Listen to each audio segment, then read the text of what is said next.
At yun na nga guys, naging 2-0 na nga guys ang series dito nga sa Western Conference guys, no? Yung finals natin sa Western Conference. Ang hindi inasahan ng lahat guys, kahit sino guys na mananalo ng 2 beses. Itong Dallas kalaban dito sa Timberwolves. Hindi lang naman basta-basta yung mga tinalo ng Timberwolves guys, no? Ang una, Nuggets guys ay kinalaban nila yung Lakers. Tsaka alam niyo naman natin na napakalakas yung Lakers na yan. Pero tinalo lang ng Nuggets. Pero ang hindi inasahan ng lahat guys, na yung Nuggets guys ay matatalo ng Minnesota.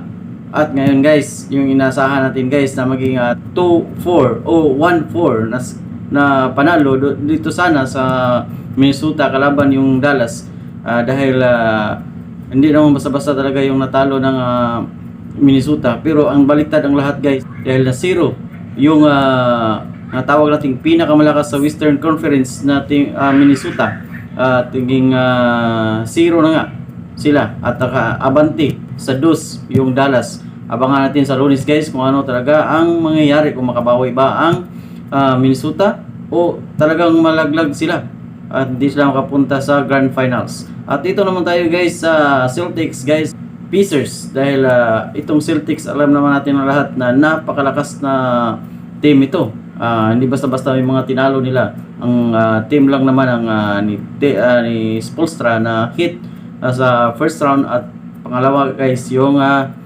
Cavaliers guys na tinalo lang yung Magic. Yun guys, abangan natin. Bukas guys may laro na game 3 dito sa sagupaan ng Celtics at saka dito sa Pacers. Yun guys, sino kaya ang aabot sa finals?